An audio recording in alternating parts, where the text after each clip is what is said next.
It started with a silence I couldn't quite place. It wasn't the kind you feel in a quiet room when everything is still. Nor was it the kind that follows a loud argument. No, this silence was different. It was the kind of silence that crept in, unnoticed at first, like an unseen figure standing just behind you, watching. I hadn't been copied on the thread. The subject line read Q4 Strategy Realignment Final Investor Briefing, a title I was used to, but I wasn't included. Not even a mention of my name. At first, I thought it was an oversight. I had been at Vector Technologies for over a decade, and I had always been at the heart of every conversation that shaped the future of the business. Every investor meeting, every strategy pitch, every growth forecast, I was there. So why wasn't I included in this one? I searched for the thread, refreshing my inbox over and over, but nothing came up. The meeting was already scheduled.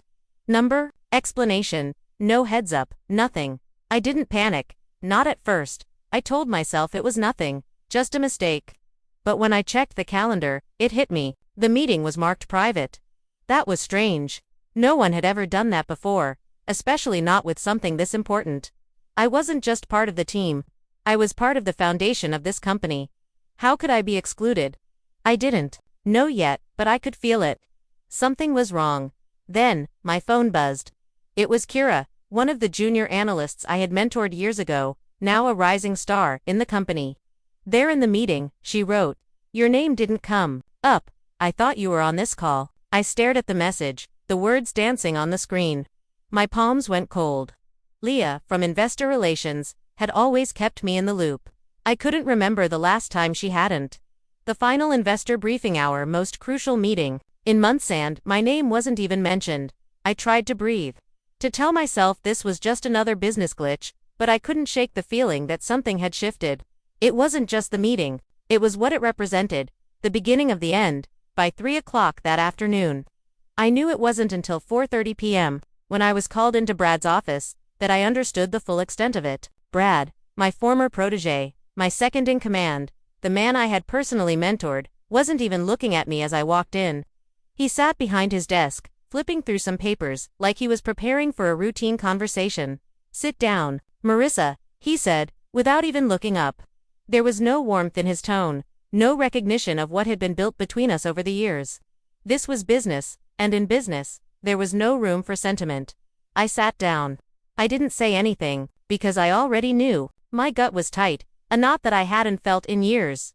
"We've been through some changes," Brad continued, his eyes still on the papers. "After some internal alignment with the board and discussions with the new investors, we've decided to restructure the leadership team." I felt my heart stop for a second. I had been through countless meetings like this: realignments, restructuring, even layoffs, but something about the way Brad said it made it different. "Marissa," he said, looking up now, his eyes cold. "Effective immediately, we're letting you go." It wasn't the words themselves that hit me. It was the emptiness behind them. No explanation, no acknowledgement of the years I had given this company. Of the blood, sweat, and tears I had poured into every project. It was just done. A sentence. I opened my mouth to say something, but no words came out. My throat was tight, my mind was racing, but all I could do was sit there, dumbfounded. "You've been a valuable part of the team," he continued, his voice steady, "but with the direction we're going, it's time for new leadership." There it was again, those words. New leadership. It wasn't just a firing, it was a replacement. The rug was pulled out from under me in one swift motion, and before I could even process what was happening, the reality of it was sinking in. This wasn't a mistake. This was intentional. Kim, from HR, slid an envelope across the table. The official termination letter. There it was. The final blow. "Your accounts will be disabled by noon tomorrow," Brad added, as if reading from a script. "Security will escort you for your belongings if you need help gathering them." My hands shook as I took the envelope, my mind still processing, still reeling. This wasn't just a job. This was my life. I had built this company from the ground up. Every investor, every client, every decision, it had been me. And now, just like that, I was gone. I stood up, silently, feeling the weight of the envelope in my hand. No words, no resistance, no fight. I walked out of the office, my heels tapping on the cold floor. The sound louder than I ever remembered it. Outside the glass walls, no one looked up. No one even noticed I was gone. I walked past the desks of colleagues I had worked with for years. They didn't look up. They didn't acknowledge me. I was nothing to them now. I was just gone. Back in my office, I closed the door behind me. The office that had once been mine, that had once been filled with purpose and energy, it was now just a space. A room with no meaning. I pulled out a box from under my desk and started packing. I didn't know what I was doing. I didn't know what to take, what to leave behind. Everything felt heavier than it should have. Then came the footsteps. Leah stood in the doorway, her face pale, her eyes wide. She had been with the company for years. She had seen everything I built, everything I gave to this place, and now she was watching it fall apart.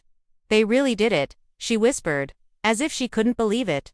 I nodded, swallowing the lump in my throat. My chest felt like it was caving in, but I didn't let her see it. I didn't even let me speak, I said, my voice barely audible. Leah stepped closer, her voice trembling. You built this place. Brad was. He was your intern. I forced a smile. Things change. We stood there for a moment, just the two of us, in silence. The world outside continued on, but inside this room, it felt like time had stopped. I glanced down at the box on my desk. The pieces of my career, my legacy, packed into a cardboard box. Everything I had worked for was now just stuff. It was all disposable to them, and then Leah said something that hit harder than anything else. There in the conference room, pitching the new direction, she said, your slide, your model, your strategy. They're presenting it as if it's their own. I felt a cold shiver run down my spine. The words seemed to echo in my head, louder and louder. My slide, my model, my strategy. I stood up, without thinking, and walked out of the office. Leah followed me, a few steps behind. I had to see it. I had to know. As we walked past the glass walls of the conference room, I froze. There it was, projected on the wall, in full view. A slide I knew all too well. My slide. My strategy. My face. They had cropped the photo, of course. They had made it fit their new aesthetic, but there I was, standing in front of a crowd. Explaining why client success wasn't about data but relationships. Brad stood at the front of the room, pointer in hand, explaining my model to a room full of people. I couldn't move. I couldn't breathe. This wasn't just business. This was theft. I turned and walked away, the weight of it all crushing me. What's going on? Leah asked, her voice filled with confusion. I didn't answer. I couldn't. There was nothing left to say. They had taken everything from me. My work, my legacy, my vision, and now they were presenting it as if it was theirs. But I wasn't done, not yet. As we walked back to my office, I knew this wasn't the end. It couldn't be. I wasn't going to let them erase me like this. Not without a fight. Not yet.